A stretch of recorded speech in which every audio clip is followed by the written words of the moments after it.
Hai, welcome to podcast ini pada hari Jumat 2023 bersama saya dengan Isra Eva ini. Namun teman-teman atau mami Dedi di rumah bisa lebih akrab panggil dengan Miss Rara. Baik, kasus bullying sedang terdengar nyaring di telinga kita. Pemberitaan beberapa waktu belakangan ini pun sangat banyak ragam dan kasusnya. Perundungan atau bullying kerap dialami oleh anak dan lingkungan pertemanannya, bisa di sekolah, di tempat les, dan area lainnya. Tentunya ada berbagai dampak negatif yang akan dirasakan oleh anak ketika dirinya menjadi korban bullying, termasuk diantaranya tidak mau sekolah atau bahkan menarik diri dari lingkungannya. Pada dasarnya, bullying merupakan tindakan yang bertujuan untuk menyakiti seseorang secara sengaja. Bullying atau perundungan bukanlah hal yang sepele atau wajar. Perilaku ini berdampak buruk bagi kesehatan mental dan fisik anak. Prestasi akademis dan kehidupan sosialnya juga bisa hancur akibat perundungan. Ada mungkin yang sampai dia depresi, bahkan bunuh diri. Nah, maka dari itu kita sebagai orang tua harus tahu apakah anak kita jadi salah satu korban bullying. Bagaimana caranya kita tahu kalau anak kita adalah salah satunya. Nah, karena itu Stella Maris sudah mengundang narasumber untuk sharing bareng-bareng nih terkait kenali tanda anak korban bullying. Dan tidak perlu berlama-lama lagi, langsung saja kita ngobrol bersama Miss Ainia Marela MPSI dari Rumah Sakit St. Carolus Summarecon Serpong. Baik, Miss Ainia atau biasa dipanggil dengan Miss Nia Iya, ya? betul. Boleh salam-salam mungkin ke Mami Dedi di rumah. Halo, selamat sore Bapak Ibu, teman-teman semua yang sudah bergabung. Ya, Miss Nia ini sekarang ini bertugas atau melayani di Rumah Sakit St. Carolus sebagai Psikolog klinis. psikolog klinis. Iya. Baik. Mungkin boleh cerita Miss Nia ke lulusan dari mana atau saat ini sedang bertugas di mana? Oke, baik. Ya, terima kasih Miss Rara. Selamat sore semuanya. Perkenalkan, nama saya Ainea Marela. Saya biasa dipanggil Nea. Saya adalah seorang psikolog klinis. Eh, Kalau pendidikan, saya menempuh pendidikan sarjana di Fakultas Psikologi Universitas Indonesia, kemudian melanjutkan ke program Magister Profesi Kekhususan Psikolog Klinis di Universitas Indonesia juga. Kalau praktek klinisnya itu udah dari tahun 2013, tapi di Rumah Sakit St. Carolus Summarecon Serpong ini sejak 2018. Oke, Gitu, jadi Miss. 2018 sampai saat ini Iya, sampai saat sudah ini. melayani di Carolus ya. Iya. Baik,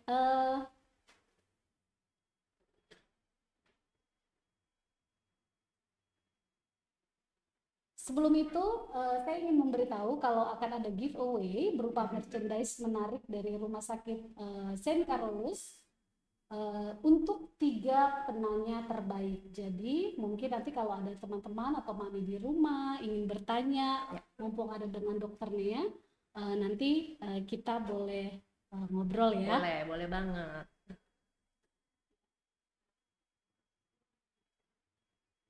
Iya. Oke, jadi kalau sekarang ini dokternya sendiri kan di Carolus. Kalau kayak jadwal prakteknya nih kapan nih? Oke, kalau Setiap hari di apa? Carolus saya prakteknya setiap hari Rabu dan Jumat. Mhm. Itu jam 4 sampai jam 7 malam, 4 sore sampai jam 7 malam Oh, gitu. oke. Baik, kita mulai ke sesi pertama ya, Miss Nia. Oke. Langsung aja, tadi kita sudah sedikit ngobrol Mm-mm. mengenai nama dan pendidikan karir. Iya. Nah, pencapaian terbaik nih selama menekuni profesi psikolog ini yang Miss Nia boleh sharingkan apa nih? Oke, ini sebenarnya pertanyaan agak susah ya, Mik, ya untuk dijawab ya. Iya, iya. Apalagi seperti berasa interview HRD nih. Jadinya enak nih. Eh, Sebenarnya mungkin yang aku lebih menyebutkannya hal-hal yang apa ya, yang aku senangi aja kali gitu ya, Miss Oh, ya. Jadi sampai boleh. sejauh ini menurut saya masih melihat apa yang saya kerjakan sebagai sesuatu yang ada maknanya gitu, yang bermakna. Jadi itu yang membuat saya bisa termotivasi, terus juga merasa bisa menikmati apa yang saya kerjakan. Kira-kira gitu kali ya, Miss ya. Oke, baik. Mungkin boleh next slide. Nah, Miss, kasus apa aja nih yang saat ini lebih sering ditangani? Oke, kalau kasus itu sebagian besar kalau konseling psikologis ya, itu pasti kasus-kasus masalah mood dan regulasi emosi gitu. Jadi misalnya contohnya depresi, kecemasan gitu ya, anger management kayak gitu. Tapi selain itu juga saya banyak juga menangani kasus-kasus yang ada hubungannya dengan kekerasan, termasuk di dalamnya bullying sebagai bentuk kekerasan, juga kekerasan dalam hubungan personal itu juga iya, stres dan stres traumatik, serta masalah penyesuaian diri dan seksualitas. Oke. Nah, kasus dengan presentasi tertinggi apa nih Miss lihat selama Miss pernah menangani di Carolus? Kalau terbanyak pasti masalah mood dan emosi ya, Miss. Jadi seperti kecemasan, depresi itu yang paling banyak gitu. Itu di antara usia kita bisa menyebutnya anak-anak, remaja atau dewasa. Nah, kalau tadi kan berarti presentasenya emosi ini ada di fase atau usia berapa? Anak-anak, dewasa atau remaja? Di setiap fase ada tuh, Miss. Karena memang masalah mood dan emosi ini merupakan masalah psikologis yang prevalensinya paling banyak gitu. Secara umum ya, in general tuh memang paling banyak. Anak-anak ada, remaja ada, dewasa muda sampai lansia itu juga mengalami gitu. Baik, kalau lokasi sendiri ini kayaknya nggak jauh ya, Miss ya? Bener, kalau dari Stella Maris Sekolah Gading Serpong ini nggak jauh ya, Miss ya. Lokasinya di Jalan Gading Golf Boulevard, tapi saya lupa nomornya. Jadi teman-teman Bapak Ibu boleh googling ya, pasti keluar St. Carolus Summarecon Serpong, nanti akan keluar gitu. Nggak jauh tentu dari sekolah. Deket banget. Deket banget. Oh ya, saya mau mengingatkan kembali bagi Mami Dedi atau teman-teman yang ingin bertanya putar topik pada hari ini, langsung saja ketik pertanyaan di chat room dengan format nama, nomor telepon, domisili dan pertanyaannya. Dan 3 pertanyaan terbaik nanti akan mendapatkan giveaway berupa merchandise menarik dari Rumah Sakit St. Carolus Summarecon Serpong. Jadi siapkan pertanyaannya, nanti akan terpilih 3 pertanyaan terbaik mendapatkan merchandise. Baik, kita mulai nih Miss ke sesi selanjutnya. Nah, sebagai orang tua tentu saja kan kita harus memperhatikan anak nih, mulai dari tingkah laku, cara bicara, emosional, dan masih banyak lagi. Dan jangan sampai mereka menjadi pelaku bullying atau bahkan takutnya justru mereka yang menjadi korban bullying dan tidak mau cerita pada orang tua. Jadi sebenarnya apa sih bullying itu, Miss? Oke. Ada banyak definisi tentang bullying gitu ya, tapi kalau saya rangkum seperti ini, bullying adalah pola-pola perilaku yang dilakukan oleh satu pihak kepada pihak lainnya, di mana di situ ada intensi untuk menyakiti, untuk merugikan, menimbulkan penderitaan gitu ya, baik secara fisik maupun secara emosional, bahkan mungkin juga secara seksual gitu ya, yang dilakukan secara terus-menerus gitu. Nah, kalau kita perhatikan dari definisi ini ada 3 komponen penting gitu untuk menentukan apakah ini sebenarnya bullying atau bukan gitu ya. Yang pertama tentu pola perilaku yang terus-menerus. Jadi kita nggak bisa bilang satu perilaku tunggal sebagai bullying gitu. Misalnya ada anak didorong gitu. Nah, kalau baru satu kali kejadian itu kita nggak bisa bilang oh itu bully. Jadi harus ada pola perilaku dilakukannya terus-menerus, bertujuan menyakiti atau merugikan pihak lainnya ya. Jadi sudah ada intensi. Ketika ada bullying kita nggak bisa bilang nggak sengaja gitu. Jadi sudah ada intensi untuk menyakiti atau merugikan. Dan yang ketiga, ada pihak yang lebih berkuasa dan ada pihak yang lebih lemah. Oke. Nah, jenis-jenis bullying itu ada macam-macamnya nggak sih? Betul. Miss? Ada ya? Ada. Jadi kalau kita mengkategorikan bullying ini sebenarnya adalah bagian dari perilaku kekerasan, yes. Ya. Nah, sama seperti kekerasan pada umumnya, bullying ini juga kita bilangnya punya banyak wajah gitu ya. Tentu yang paling gampang secara fisik ya gitu, karena bekasnya atau tandanya kita bisa lihat secara kasat mata. apakah dipukul, ditendang, ditimpuk, diinjak rame-rame, dikunciin di kamar mandi, terus disiram air rame-rame dari luar kayak gitu ya, itu secara fisik gitu. Terus secara verbal gitu, melalui kata-kata, ucapan-ucapan yang merendahkan, panggilan atau julukan-julukan yang melecehkan gitu. Secara emosional dan secara psikologis ini juga ada gitu.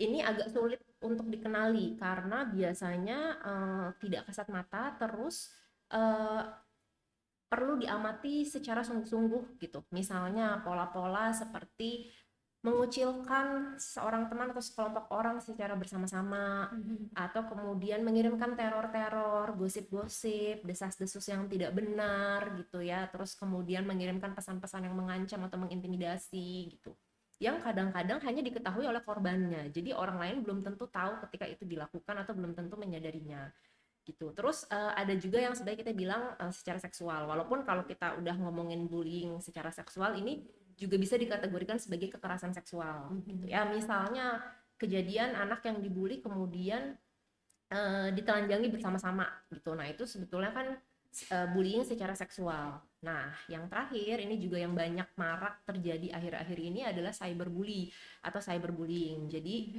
bully yang menggunakan platform virtual, apakah melalui chat atau pesan atau juga sosial media gitu, dengan mengirimkan blackmail, teror, komentar-komentar yang rame-rame, bikin akun untuk menjatuhkan seseorang, misalnya kayak gitu.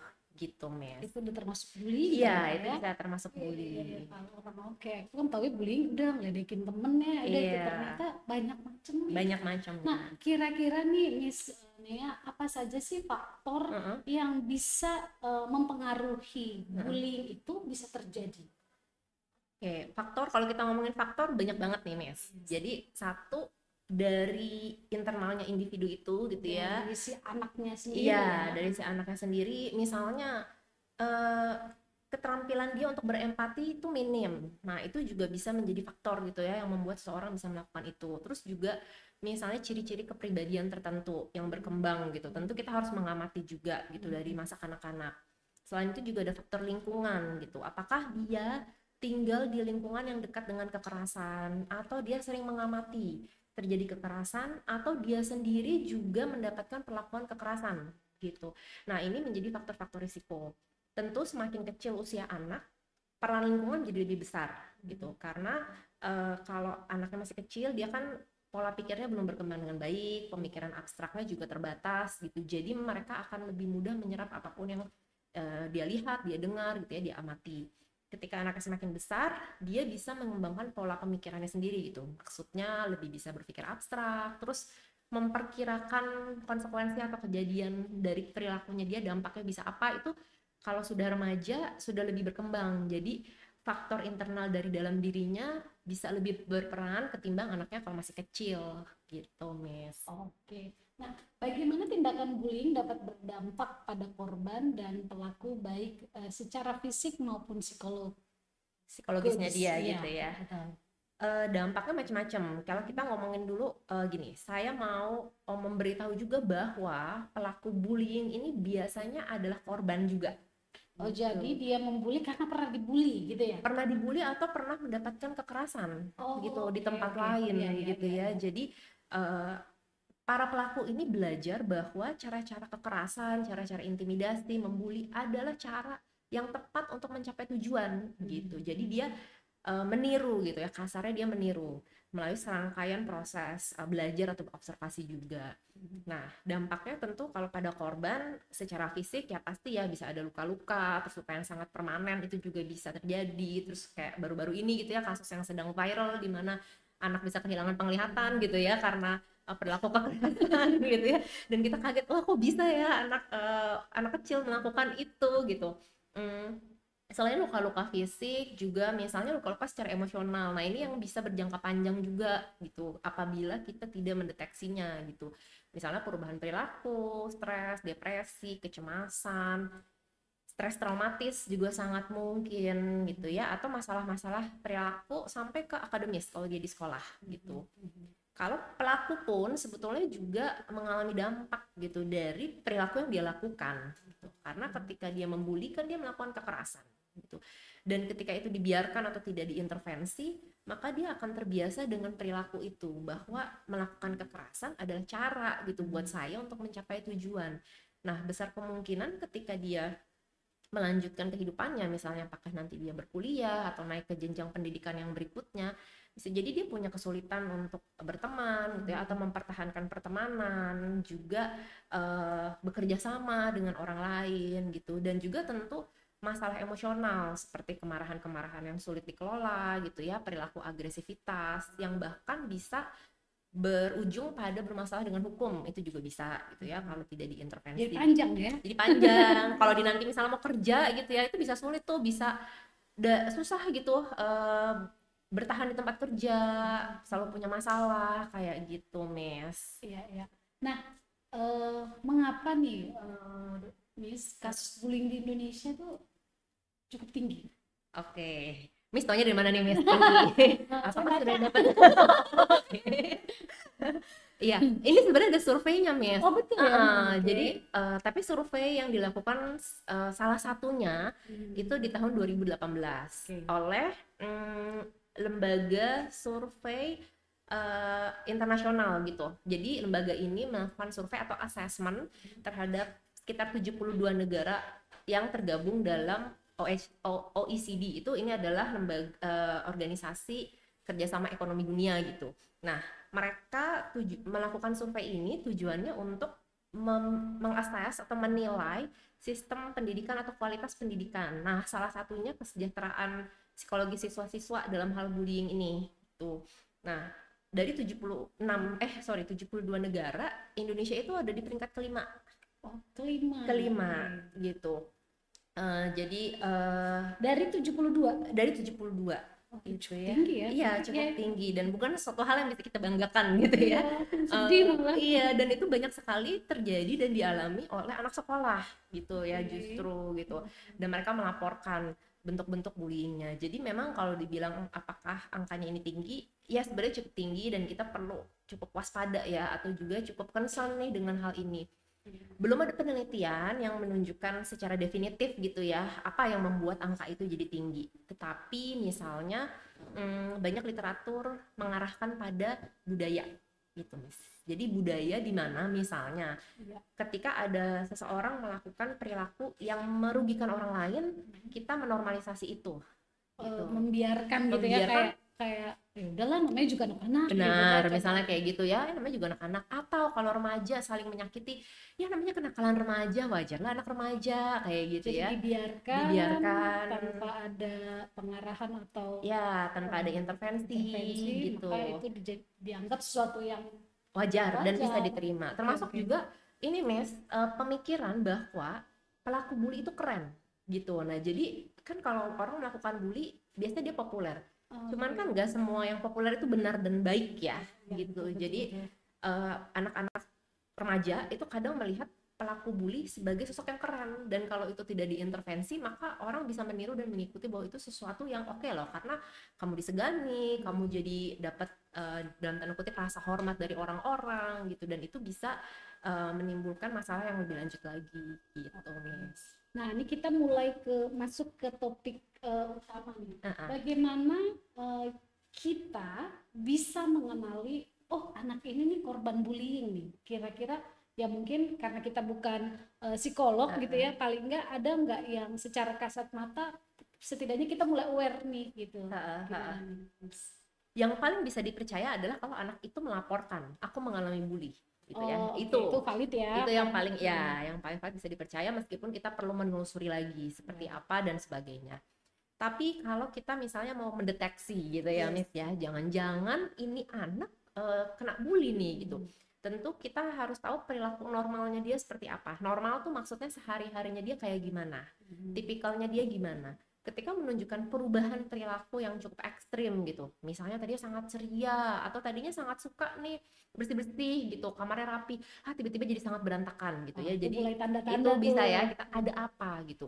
Nah, tapi beberapa tanda yang bisa kita jadikan indikator yang lebih kuat selain perubahan perilaku secara umum, misalnya anak ini tampak ada luka-luka fisik yang tidak bisa dijelaskan gitu. Oh tiba-tiba pulang-pulang kok memar gitu ya, memar, dan ketika ditanya kamu kenapa, jatuh dari kamar mandi, tapi lukanya tidak seperti orang jatuh dari kamar mandi gitu ya, atau tiba-tiba ada sayatan, atau tiba-tiba dia memakai pakaian untuk menutupi bagian tubuh tertentu gitu. Nah itu bisa kita Kenapa gitu ya, bisa iya tanya lebih pertanyakan, lanjut ya. iya ada apa gitu kalau secara fisik. Terus kita misalnya melihat kok barang-barangnya tiba-tiba banyak yang rusak ya gitu. Misalnya tiba-tiba handphonenya rusak, kacanya retak gitu ya, Ya, atau kacamata kacamatanya patah. patah, tempat Iya, iya. pensilnya rusak gitu ya, atau tasnya sobek-sobek. Kenapa nih gitu ya? Sepatunya sobek gitu, kos kakinya bolong-bolong, Kantong kotor, bajunya kantong bajunya gitu ya. kok Pokoknya robek gitu. iya, terus kemudian dia tidak bisa menjelaskan gitu, atau kita menangkap penjelasannya kok tidak masuk akal ya gitu.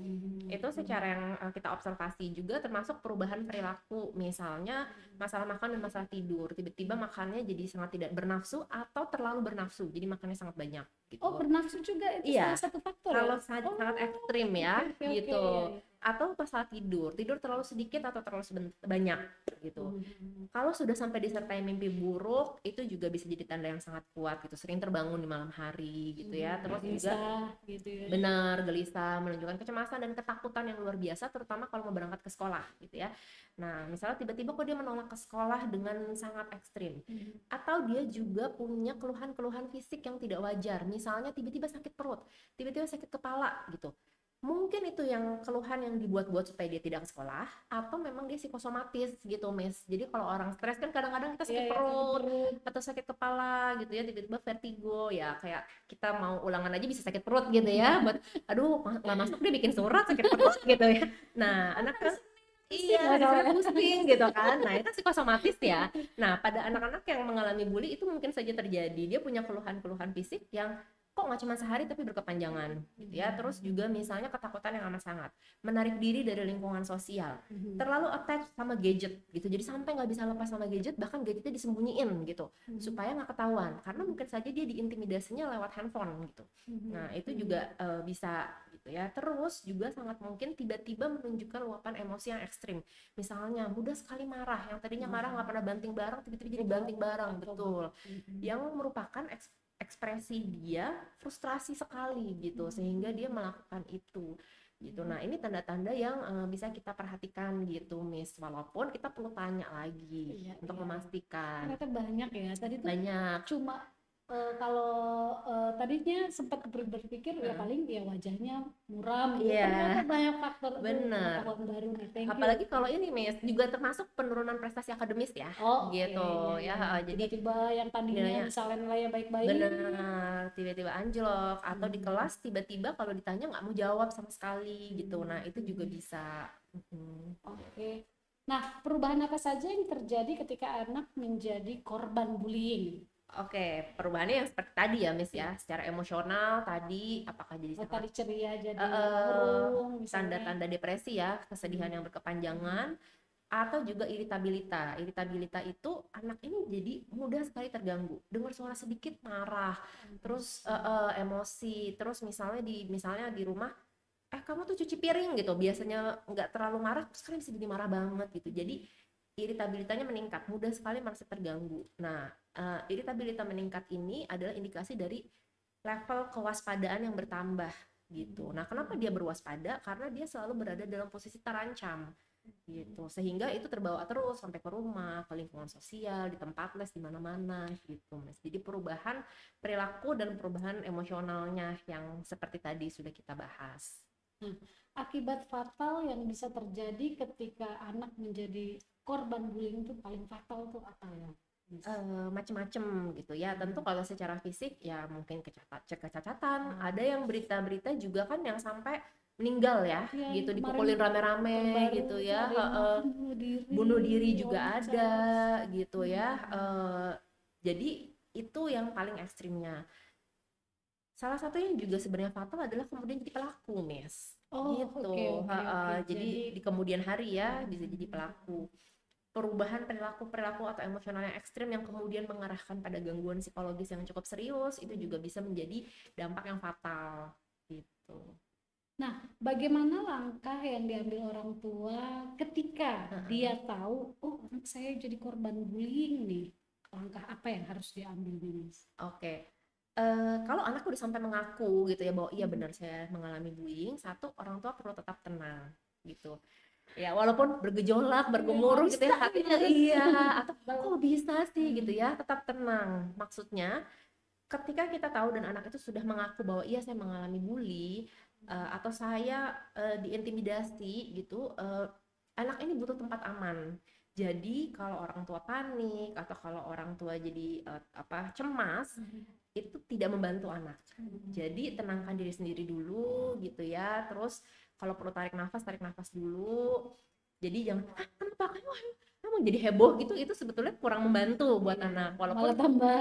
iya, anak kemudian akan malah semakin insecure. Iya, iya, iya. Meskipun itu adalah reaksi yang sangat wajar ya dari orang tua ketika mendapati anak seperti itu. Yang kedua, kemudian dengarkan anak gitu. Tentu jangan memaksa bercerita. Karena kalau misalnya bullyingnya sudah cukup parah dan panjang waktunya, anak ini bisa kehilangan kepercayaan pada lingkungan, Mes, gitu. Jadi dia sekalipun orang tuanya bisa jadi dia jadi tetap nggak percaya gitu karena sudah terlalu lama ada dalam lingkaran bullying itu, dan mungkin saja ada kejadian-kejadian di mana ada bystander gitu. Jadi ada orang yang melihat tapi tidak membantu dia gitu. Jadi itu kan juga memperparah dampak gitu ya sehingga rasa percayanya hilang.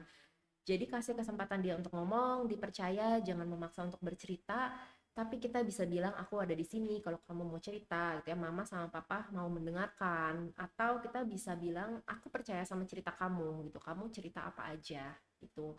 Nah, nanti kalau misalnya dia sudah bercerita, kita tentu juga perlu lihat ya kalau ada luka-luka fisik dan sebagainya, itu dulu yang harus dibantu dan harus ditolong ya, diobati.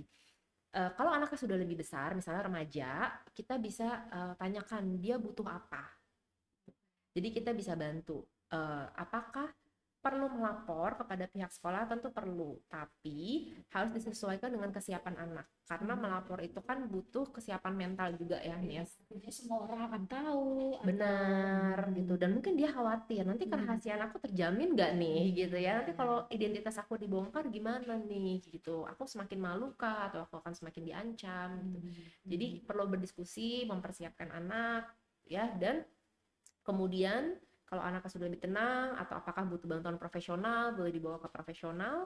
Nah, kemudian selanjutnya kalau itu terjadinya di sekolah, maka bekerja sama dengan pihak sekolah gitu ya untuk melaporkan dan mengintervensi ini gitu, Miss. ya. Nah, Miss, bagaimana cara kita mengedukasi anak terkait bullying ini? Edukasinya maksudnya untuk mencegah gitu ya, Iya, Miss ya. betul. Tentu yang pertama kita perlu memberitahu apa yang dimaksud dengan bullying, gitu ya. Bentuk-bentuk perilakunya apa saja, gitu. Jadi awareness atau kesadarannya dibangun dulu, gitu. Nah, terus kemudian kita mengajarkan dia untuk misalnya kamu boleh loh untuk bilang enggak. Kalau kamu nggak nyaman gitu ya, kamu boleh untuk mempertahankan diri. Kalau anaknya lebih kecil lagi, kita boleh ngajarinnya kalau misalnya kamu mengalami sesuatu yang tidak nyaman dan kamu tidak bisa hadapi, kamu ketakutan, cerita sama mama, cerita sama papa gitu. Untuk mengandalkan orang dewasa di sekitar dia. Atau kalau itu di sekolah, cerita sama ibu guru gitu. Jadi dia tidak menghadapi itu sendiri gitu. Untuk mengandalkan lingkungan sekitarnya.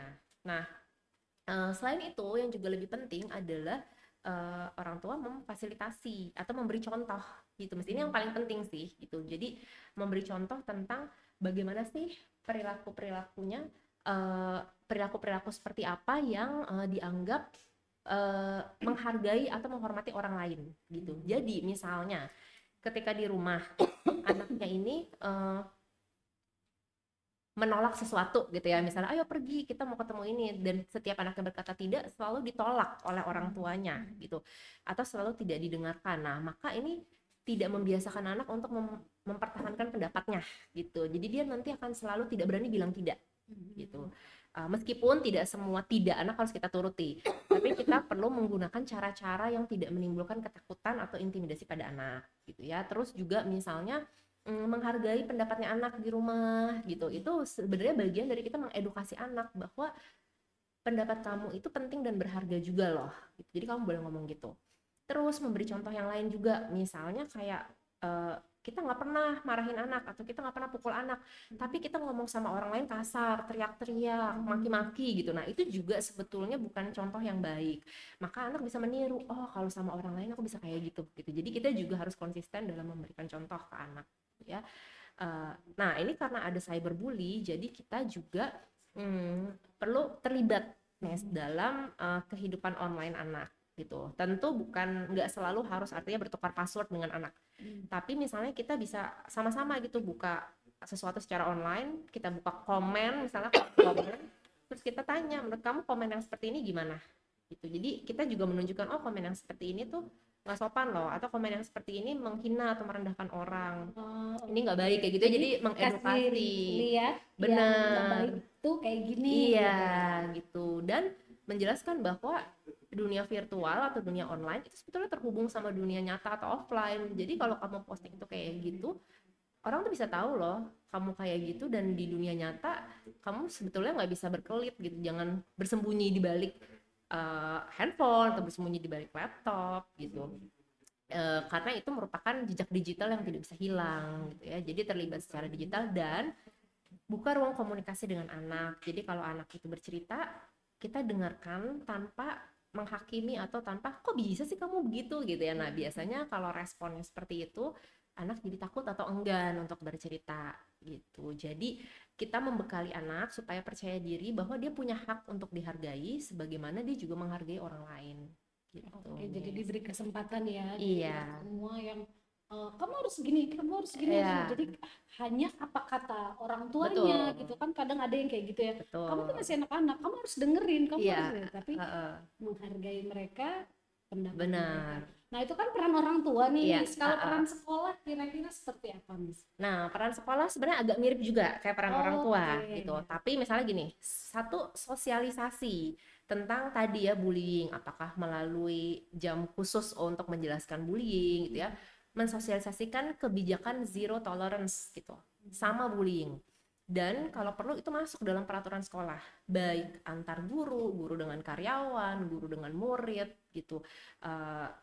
Dan kemudian menerapkan pola-pola disiplin positif gitu. Jadi artinya kalaupun misalnya ada anak yang ketahuan membuli gitu, kita juga tidak memberi sanksi yang merendahkan, menghina atau mempermalukan gitu. Karena itu sama saja seperti mengintervensi bullying dengan kekerasan lainnya gitu. Jadi bentuknya disiplin positif gitu ketika memberi sanksi kepada murid-murid gitu. Terus kemudian macam-macam, misalnya membentuk satgas itu juga bisa Miss gitu. Jadi kayak piket untuk gitu ya? Iya bisa, satgas pencegahan dan penanganan bullying. Jadi mereka akan melaporkan kalau bisa ada kasus, misalkan ada hal-hal yang guru nggak lihat nih, ya, jadi kayak ada beberapa gitu iya. ya. Termasuk juga mereka boleh ngelaporin guru gitu Mes. Oh, guru juga bisa dilaporkan. Iya, karena ini harus ini kan semuanya berlaku gitu ya untuk semua tanpa tebang pilih gitu, karena kita state-nya adalah zero tolerance nih gitu.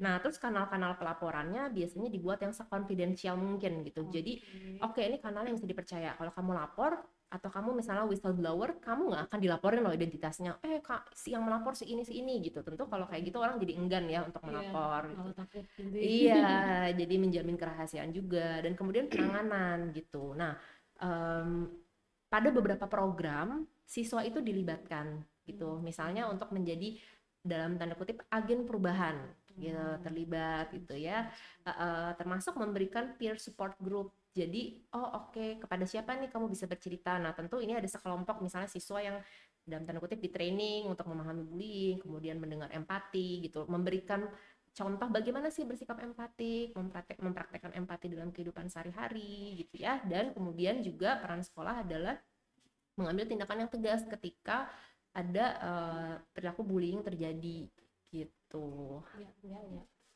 Oke, baik. Saya mau mengingatkan kembali buat teman-teman di rumah yang ingin bertanya seputar topik pada hari ini, langsung saja ketik pertanyaan di chat room dengan format nama, nomor telepon, domisili, dan pertanyaannya.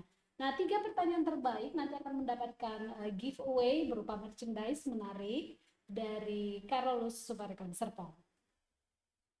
Baik, sebelum kita tanya jawab nih, kita Oke. ice breaking dulu ya. Oke. Aku udah siapkan kocok arisan. Oke.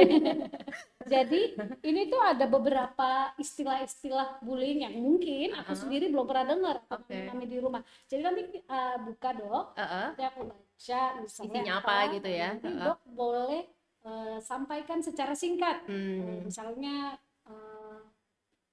bullying gitu, Mm-mm. terus bullying adalah apa atau Oke. apa saja yang berkaitan dengan kata-kata yang ada di sini. Oke, menjelaskan kata-kata itu ya, Miss ya. Bisa menjelaskan, bisa Masih contoh contoh gitu atau ya. apalah gitu Oke. ya, Saya kira atau keluar bikin hadiah dari situ, kalimat. Miss. Nggak. Keluar hadiah apa gitu enggak ya? Hadiah kulkas. Oke. Banyak. Buka. Depresi. Oh, depresi. Oke. Nah, depresi ini secara sederhana adalah kesedihan yang mendalam dan berlarut-larut gitu. Kesedihan mendalam dan berlarut-larut. Iya, gitu. Jadi biasanya depresi ini ditandai dengan tentu mood yang sedih, low mood gitu ya, kita bilangnya sedih, mendalam, berlarut-larut, disertai dengan perilaku hilangnya motivasi, terus iya, atau juga bisa makan terlalu banyak itu juga bisa ya, tidur terlalu banyak, tidur terlalu sedikit, sampai hilangnya minat gitu. Jadi kalau yang tadi kita hobinya apa melukis, tiba-tiba jadi nggak tertarik lagi melukis gitu. Jadi hilangnya minat pada hal-hal yang tadinya kita sukai, itu juga bisa menjadi tanda-tanda dari depresi. Oke. Kesedihan mendalam itu depresi. Tapi perlu diingat ya teman-teman bahwa depresi itu belum tentu merupakan sebuah gangguan gitu. Jadi ada yang kita bilang mood depresif. Jadi ketika mood kita lagi depresif, belum tentu artinya kita mengalami gangguan psikologis gitu. Jadi jangan langsung kita mengecap diri sendiri kalau kita lagi sedih mendalam, aduh ini gangguan depresi nih. Jadi belum tentu gitu. Harus datang ke Karolus. Jangan ikut quiz-quiz online ya, karena mungkin salah. Iya benar-benar.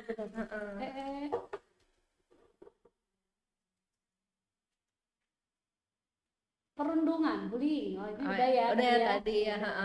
Kita yang belum Mungkin aja. iya. Soalnya nanti tadi udah dijelasin ya. Iya, teman-teman atau Bapak Ibu mungkin boleh tulis kolom chat siapa tahu. Oke, diskriminasi. Oh, diskriminasi. Diskriminasi ini adalah perilaku membeda-bedakan sebenarnya. Membeda-bedakan berdasarkan kriteria tertentu yang itu biasanya meminggirkan atau merugikan salah satu pihak gitu. Nah, ketika itu dibiarkan berlarut-larut, memang bisa jadi mengarah pada bullying. Nah, jadi kalau ini sebenarnya saya jadi teringat kalau dikaitkan dengan peran sekolah dan peran orang tua juga ya, Miss ya, karena berhubungan sama pertanyaan yang tadi nih. Kita juga bisa mengajarkan nilai-nilai inklusivitas gitu sama anak-anak. Jadi berteman itu sama siapa aja, tidak membeda-bedakan orang berdasarkan kelompok sosial, status atau saranya dia gitu. Itu bisa membantu mereka untuk tidak terlibat dalam bullying baik sebagai pelaku maupun sebagai korban gitu. Jadi mengajarkan dan mempraktekkan inklusivitas. Ini sebanyak nih, satu lagi ya. Iya, boleh. Masih boleh 5 lagi? Oh, 5 lagi. Iya. Penghinaan. Oke, ya penghinaan ini sebenarnya bentuk-bentuk mirip ya, bentuk-bentuk perilaku yang merugikan, merendahkan, melecehkan, baik secara fisik maupun secara emosional atau juga secara seksual juga bisa gitu. Satu lagi, dihafal ya nanti ujian. Ujian keluar. Nanti keluar dalam ancaman.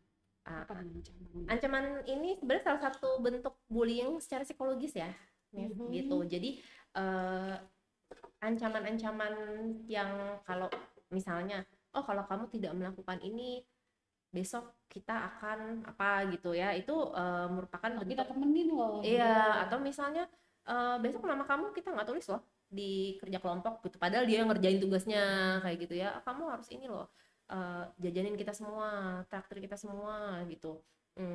Kamu harus bawain kita ini gitu. Kalau nggak nanti lihat aja besok kita gencet rame-rame kayak gitu ya. Itu sebetulnya juga bullying. Jadi di dalam bullying secara emosional atau secara psikologis termasuk di dalamnya adalah ancaman. Kalau gini nih kasusnya dok, orang tua bisa nggak disebut kamu kalau nggak ngerjain tugas atau kamu nggak ngerjain PR, kamu tidur di luar ya, itu bullying nggak itu?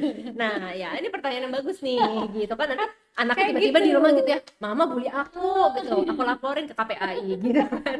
Nah kita perlu membedakan gini, jadi memang ini agak tricky nih Miss kalau orang tua ya. Jadi bedakan antara peraturan, kesepakatan dengan ancaman gitu. Peraturan, kesepakatan sama ancaman gitu. Jadi gini, memang kalau pada anak yang usianya lebih kecil, kita bisa lebih direktif gitu, atau bisa sedikit lebih otoriter lah gitu, karena memang anaknya harus lebih diarahkan gitu ya. Tapi yang perlu diperhatikan adalah tidak boleh menimbulkan ketakutan atau memunculkan rasa dia terintimidasi sehingga dia tidak punya kesempatan untuk tawar-menawar gitu. Jadi misalnya pada anak kecil itu kan kita bisa bilang ayo mandi gitu, mama masih mau main gitu, mandi enggak gitu. Terus begitu ngeliat mamanya atau bapaknya sedikit melotot dengan nada meninggi, anak langsung ketakutan, langsung iya mandi gitu. Nah sementara ada anak lain yang ketika orang tuanya seperti itu misalnya ya bisa bilang nanti dong, terus kemudian 5 menit lagi ya, lihat tuh jarum panjangnya di angka 1 ya nanti gitu. Iya gitu. Nah itu kan sebenarnya kita tawar menawar ya sama anak, membuat kesepakatan gitu. Kalau peraturan itu harus berlaku bagi semua gitu Miss. Jadi kalau misalnya kita bilang kalau lagi dimakan di meja makan nggak main handphone ya, nah itu harus konsekuen. Orang tuanya juga tidak seperti itu, kakak atau saudara-saudara lainnya juga tidak seperti itu gitu. Tapi kalau misalnya itu hanya berlaku bagi dia, nah mungkin saja dia akan merasa didiskriminasi kan, kenapa kok beda antara si A dengan si B gitu.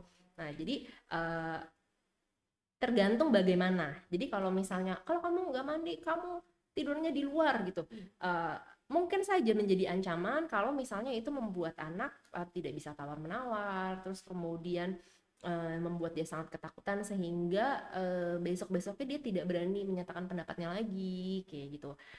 Dan juga dilihat dari apa yang ditawarkan sebagai konsekuensi gitu. Jadi tidur di luar itu kan sesuatu yang menakutkan ya Miss gitu ya. Jadi walaupun itu baru sekali diungkapkan, ya itu sesuatu yang bisa menjadi ancaman gitu, bisa menjadi intimidasi.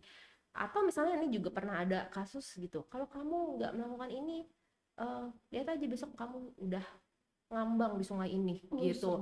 Itu pernah ada tuh Miss kayak gitu kan ya. Ya itu kan walaupun nggak dilakukan ya, tapi kan itu sangat menakutkan loh buat seorang anak gitu ya. Atau misalnya mengancam akan merusak barang kesayangannya gitu ya, atau banting besok banting nih rusak nih gitu ya, atau misalnya menyakiti binatang peliharaan, mengancam untuk menyakiti binatang peliharaan kesayangannya gitu ya, itu sudah pasti ancaman gitu Miss. Jadi memang tergantung bentuknya seperti apa disampaikan, terus konsekuensi yang ditawarkannya itu apa gitu ya, dan memungkinkan seorang anak ini untuk tetap bisa berpendapat atau tawar menawar enggak gitu. Jadi intinya jangan sampai dia ketakutan berlebihan gitu. Ketakutan, kasih kesempatan dia untuk bernegosiasi. Iya, sekalipun mungkin kok alasan dia nggak rasional, ya namanya anak kecil gitu ya. Tapi kan di situ adalah latihan dia untuk mengemukakan pendapat. Kasih kesempatan. Iya. Jangan sampai pokoknya kan ada ya. Aku juga kadang kayak gitu. Tahu, kamu mesti di luar. Iya. Padahal tanpa sadar kita sudah membungkam mereka lah istilahnya. Atau ya jadi benar bisa bersepakat gitu Miss, oke, kalau misalnya kamu mau main sekarang, kamu harus beresin loh, kalau kamu nggak beresin besok kamu nggak main ya gitu. Nah itu ya kita bisa bersepakat, oke kamu harus tidur jam segini, nggak mau tidur gini-gini, oke kalau kamu sekarang nggak mau tidur, besok pagi tetap harus bangun, nggak boleh ada ngantuk kayak gitu ya. Itu kan kita bisa bersepakat, oh oke ya udah kamu main silakan gitu, terus nanti pagi-paginya ngantuk, ya kemarin janjinya apa gitu kan ya, kamu udah janji ya kemarin gini-gini gitu. Jadi sebenarnya anak juga belajar melalui pengalaman langsung, oh iya ya kalau aku tidur jam segini tuh besok pagi capek loh, besok pagi nggak enak loh gitu Miss. Iya, oke. Nah, Miss ini kan sudah banyak pertanyaan ya. Oke. Sudah ratusan. Baik. Jadi kita akan pilih pertanyaan-pertanyaan kira-kira pertanyaan terbaik di antara yang terbaik. Ya. Nah, ini dari Pak Madya di BSD. Pertanyaannya, bagaimana mengetahui anak yang introvert dan pendiam mengalami bullying? Apakah anak yang tidak punya teman adalah korban bullying atau sasaran bullying. Jadi dia ada 2 pertanyaan ya. Oke, baik. Ya, Pak Madia, terima kasih atas pertanyaannya. Ini juga yang banyak sekali ditanyakan nih Pak Madia oleh orang tua. Jadi soal ciri kepribadian introvert ya. Nah, sebetulnya ciri kepribadian introvert ini tidak berarti anaknya sulit berteman. Jadi, tapi mereka yang introvert itu lebih senang menghabiskan waktu dengan dirinya sendiri. Apakah nanti kemudian dia melakukan hobi, otak-atik sesuatu gitu ya, itu introvert. Introvert itu tidak berarti keterampilan sosialnya buruk. Dan introvert itu tidak sama dengan anak yang penyendiri dan gak punya teman. Nah, jadi ini kita juga harus membedakan. Nah, kalau misalnya anaknya senang menghabiskan waktu dengan diri sendiri, ya nggak apa-apa. Tapi gimana caranya misalnya kita mengetahui dia bully atau enggak? Tadi tuh Bapak Ibu kita bisa mengamati tanda-tanda gitu ya, apakah ada luka-luka fisik. Terus kemudian ada yang berubah dari pola perilakunya. Yang tadinya misalnya kalau di kamar dia ngulik-ngulik video musik misalnya gitu ya. Sekarang kok kalau di kamar jadinya nangis ya gitu. Nah, ini berarti perilakunya berubah gitu. Pola tidurnya berubah gitu. Terus kalau yang tadinya dia punya teman baik ngobrol, sekarang menarik diri, tidak bergaul lagi gitu. Hal-hal yang seperti itu tetap bisa kita perhatikan. Itu. Nah, tapi tadi gimana Miss pertanyaan keduanya? Apakah anak yang tidak punya teman adalah korban bullying atau sasaran bullying? Oke. Ada kemungkinan gitu. Jadi memang betul. Gini, kita menyamakan persepsi dulu tentang tidak punya teman ya. Tidak punya teman ini berarti kemungkinan besar anaknya keterampilan sosialnya buruk gitu. Sulit menyesuaikan diri. Ini memang faktor risiko. Jadi pelaku bully itu kan memilih target ya, Miss, gitu. Dia memilih target pada siapa yang kira-kira aku lebih punya power nih atas dia. Enggak harus ukuran tubuhnya lebih besar si pelaku, enggak harus gitu. Tapi power itu bisa datang dari macam-macam gitu. Nah, ketika dia tahu ada anak ini tidak punya teman dan sebagainya dan dia sulit bergaul gitu ya, keterampilan sosialnya tidak baik, nah ini bisa jadi sasaran. Kenapa? Karena anak yang seperti ini kemungkinan untuk bercerita atau dibela itu lebih kecil. Nah, sehingga pelaku bisa melakukan sasaran gitu. Nah, tetapi kita perlu memastikan apakah dia kelihatannya tidak punya teman atau sebenarnya punya teman tapi kita nggak tahu gitu ya. Terus teman-temannya juga teman-teman yang seperti apa, itu juga perlu ditelusuri gitu. Baik, Pak Madia sudah berjawab. Semoga menjawab ya Pak Madia ya. Nah, ini jauh nih dari Surabaya. Oke. Nanang, ya. Dia bertanya, 1, bagaimana cyberbullying mempengaruhi harga diri siswa? Yang kedua, bagaimana efektif akan menghindari kecanduan digital dan cyberbullying? Oke. Bagaimana cyberbullying mempengaruhi harga diri siswa? Mungkin siswa-siswa yang aktif media sosial ya. Sebenarnya kurang lebih sama aja nih Pak. Siapa Nanan ya? Pak Nanang. Sama saja Pak. Jadi ya tentu mereka akan depresi dan lain sebagainya gitu ya. Tetapi memang cyberbullying ini agak sulit diketahui oleh orang dewasa sekitar anak gitu. Karena dunia digital anak kan kadang-kadang agak eksklusif ya Miss gitu. Jadi nggak semudah itu orang dewasa mengetahuinya. Terus bergeraknya bisa sangat cepat gitu. Misalnya ketika anak ini dibully, disebarkan foto-fotonya ketika buang air di kamar mandi misalnya gitu ya, di toilet sekolah gitu. Wah, itu menyebarkan bisa meluas tuh kemana-mana tuh Miss, dan itu bisa jadi sulit dihentikan apalagi kalau sudah beredar. Nah, memang ada cyberbully ini juga merupakan sesuatu yang cukup serius. Nah, dampaknya memang bisa berjangka panjang sama seperti jenis bully yang lain ya, cuman memang penyebarannya atau bagaimana itu bergerak itu bisa lebih masif dan bisa lebih luas gitu dampaknya gitu ya. Nah, jadi sebenarnya kurang lebih dampaknya sama saja. Nah, tadi bagaimana mengatasi kecanduan gadget ya? Digital ya. Digital. Nah, ini agak kasuistik nih Pak pertanyaannya, tapi ini tergantung kasusnya seperti apa. Jadi saya nggak bisa ngasih rumus primbonnya gitu ya, tetapi intinya anaknya harus punya kegiatan gitu, dan dilatih manajemen stresnya sesuai usia gitu. Jadi kalau usianya lebih kecil, kontrol orang dewasa di sekitarnya harus lebih besar. Ketika anaknya sudah lebih remaja, latihan manajemen stresnya merekanya bisa lebih aktif. Kenapa? Karena keterlibatan yang terlalu besar pada gadget atau dunia virtual itu seringnya disebabkan karena mereka stres, punya kecemasan yang besar, tapi nggak tahu gimana cara mengelolanya, sehingga melampiaskannya ke situ semua Jadi latihan manajemen stres, terus kemudian punya kegiatan itu yang generiknya seperti itu. Ya, jadi pastikan ada kegiatan ya, karena anak-anak mungkin aku bisa kebayang sih, mereka bingung misalkan, oke, nggak boleh main handphone misalnya, Iya, tapi nggak tahu mau ngapain. iya. Mami aku apa istilah anak sekarang gitu, gabut gitu, Nggak. nggak tahu mau ngapain gitu ya. Makanya mungkin dilibatkan ikut les Benar. atau kegiatan gitu ya. Jadi memang dialihkan ya. Betul. Dialihkan atau apa ya istilahnya ya? Diberikan aktivitas yang Ya, positif diberikan ya, ya. supaya mereka lebih produktif gitu. Atau main di lapangan, main Boleh, bola iya. gitu ya. Jadi ya kadang-kadang aku juga ngalamin sendiri tuh. Ya, terus kalau nggak boleh main handphone ngapain? Aku juga bingung ngapain gitu ya. Iya, iya, Ternyata dia nggak suka nonton gitu. Untungnya teralihkan dengan main bola gitu. Oke, iya bisa. Ya, menarik juga tuh. Oke, Pak Nanang di Surabaya, terima kasih atas pertanyaannya. Dan kita kembali ke Jakarta, ada Ibu Rianti di Jakarta Utara. Hai Miss, mau tanya anak saya ketika bercerita tentang temannya, namun memanggilnya si gendut. Apakah hal tersebut termasuk bullying? Jika iya, bagaimana menginformasikan anak saya agar tidak memanggil temannya dengan kata-kata si gendut dan memberitahukan sejak dini apakah dan memberitahukan sejak dini bullying tersebut. Oh, oke. Ya, Ibu Rianti memanggil seperti itu belum tentu bisa dikategorikan sebagai bullying. Tetapi bisa jadi itu adalah bibit gitu ya, bibit untuk menuju. Jadi itu sendiri pun belum bisa dikategorikan sebagai bullying. Cara paling mudah adalah kita memberitahu gitu. Oh, namanya siapa gitu. Teman kamu namanya siapa? Panggil dengan namanya gitu.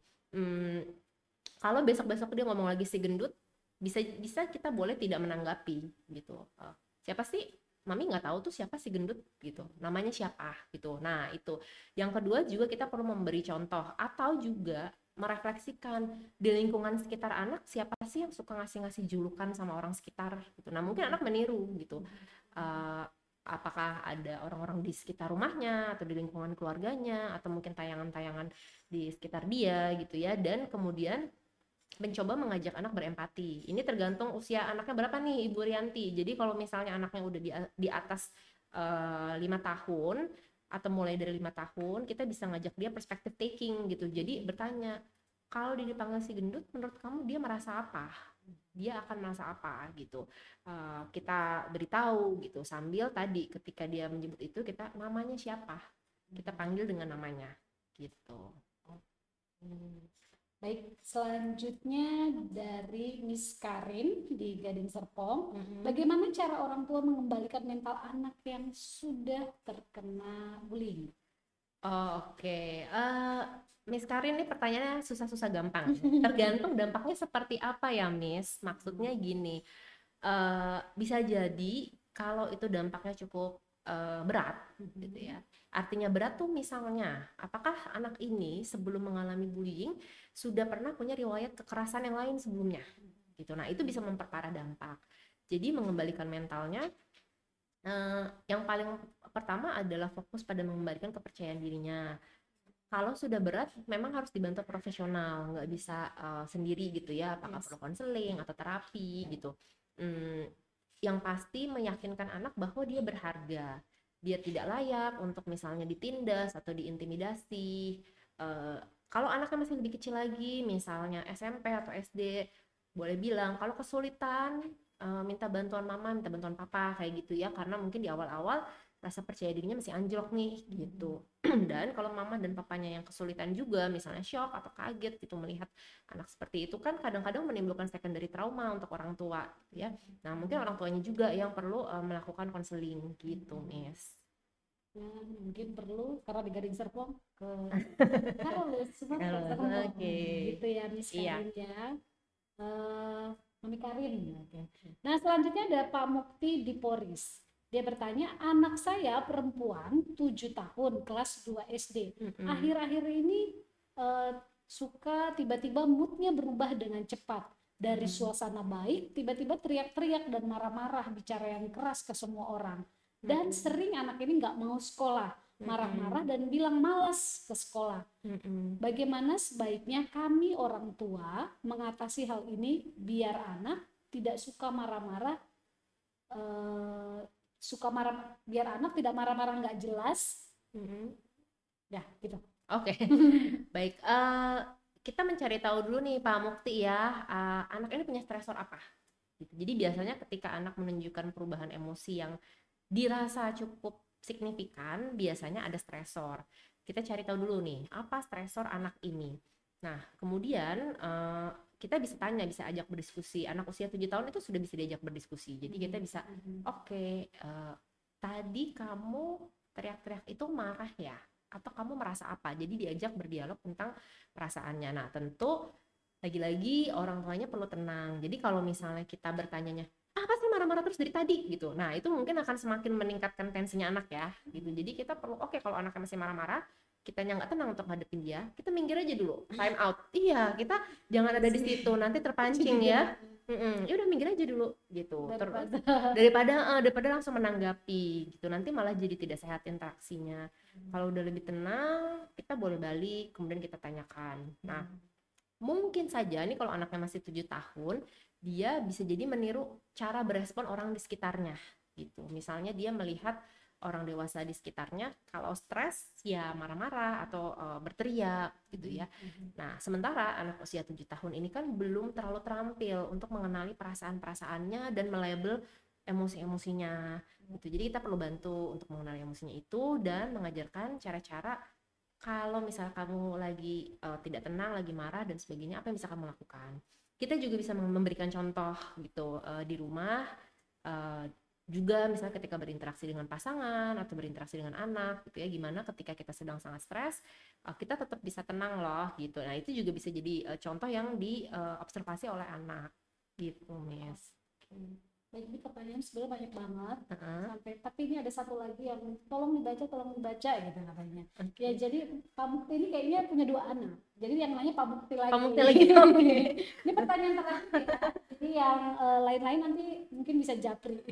Jadi Pak Mukti bilang bahwa anak saya laki-laki usia 11 tahun, kelas 6 SD. Kadang teman-temannya suka mencoret-coret tangannya. Tapi anak saya diam aja. Kadang dibilang ya dipaksa. Apakah ini bentuk bullying? Anaknya juga tidak mau mengelak saat dicoret-coret tangannya, jadi kayak diem aja, mungkin pasrah aja kali ya. Itu apakah termasuk bullying nih, Pak Mukti ya?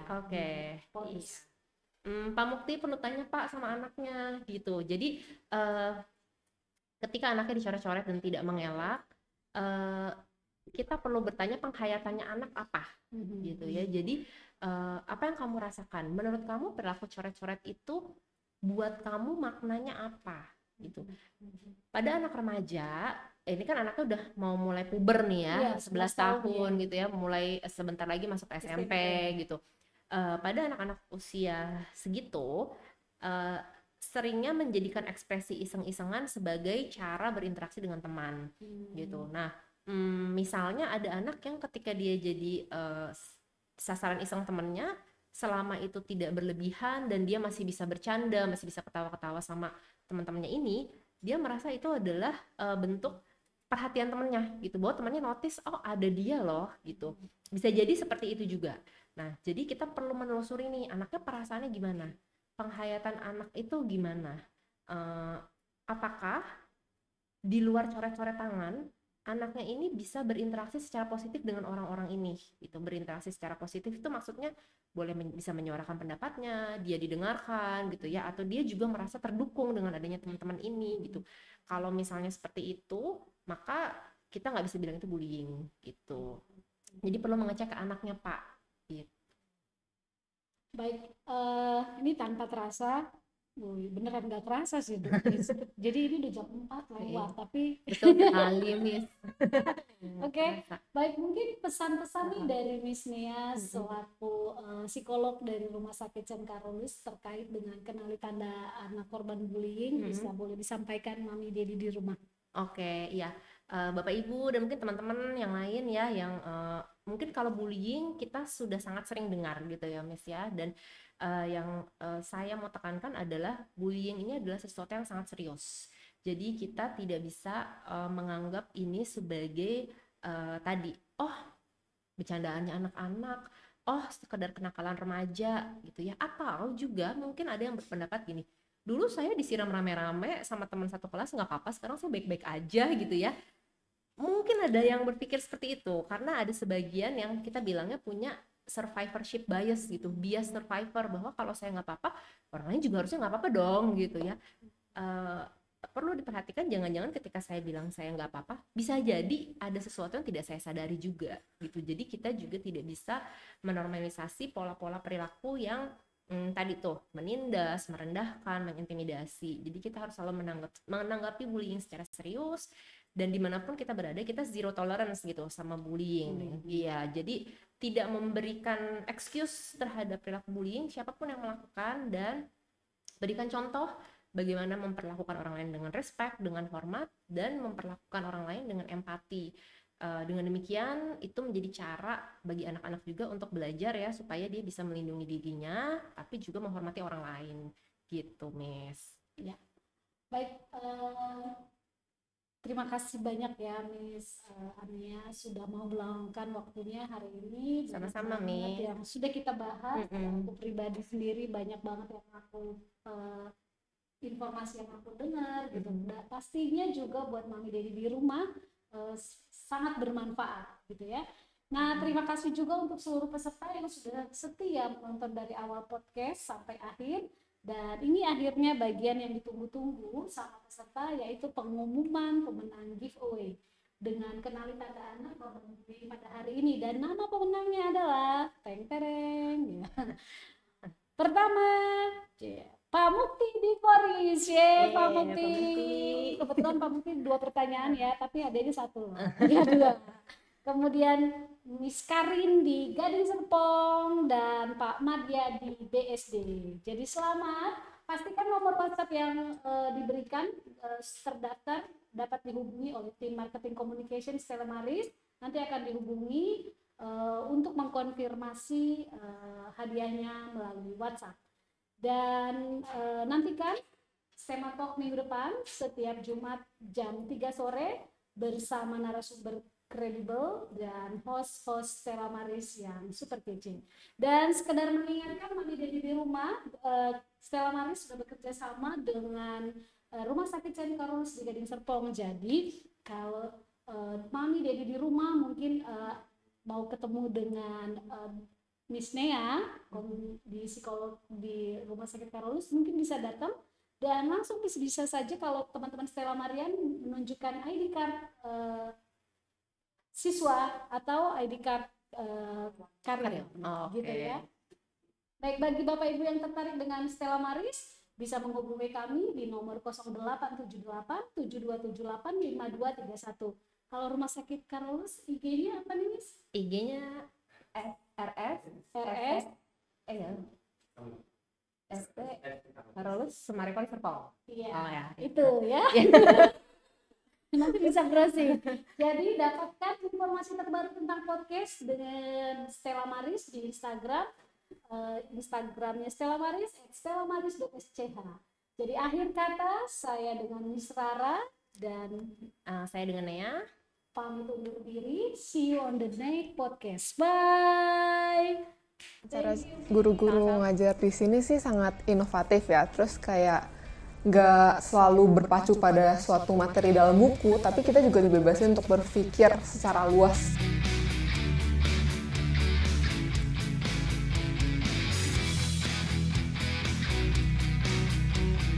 Hai semua, nama aku Stefania Atmaja dan aku biasa dipanggil Fani. Aku dari kelas 12 Saint Fabian, Sekolah Stella Maris Gading Serpong. Aku pilih sekolah di Stella Maris ini ya karena dia kasih program yang nggak semua sekolah tawarin, which is IB. Jadi itu sangat ngebantu banget sih buat nanti kedepannya kalau mau masuk uni apalagi di luar. Cara guru-guru ngajar di sini sih sangat inovatif ya. Terus kayak nggak selalu berpacu pada suatu materi dalam buku, tapi kita juga dibebasin untuk berpikir secara luas. Aku dapat beasiswa non-akademik yang dimana aku apply untuk aku lampirin sertifikat taekwondo dan basket aku sih. Yang pertama mungkin yang salah satu achievement paling besar sejauh ini adalah yang ini, yang dimana aku tanding di Korea langsung. Dan itu posisinya aku juga masih belum terlalu dewasa ya saat itu. Terus kemudian dari basket, aku juga udah lama main basket. Aku terakhir ini kayaknya yang paling berkesan buat aku yaitu YBA. Aku tanding di Cirebon bareng tim aku. Terus yang terakhir untuk dari taekwondo, sejauh ini aku udah sabuk hitam. Ini sertifikat sabuk hitamku yang internasional. Aku sejauh ini baru pegang yang sertifikat yang hitam 1. Tapi untuk yang hitam 2 aku lagi ujian dan lagi tunggu sertifikatnya keluar sih. Untuk fokus belajar walaupun jadi student athlete itu emang nggak mudah ya pastinya.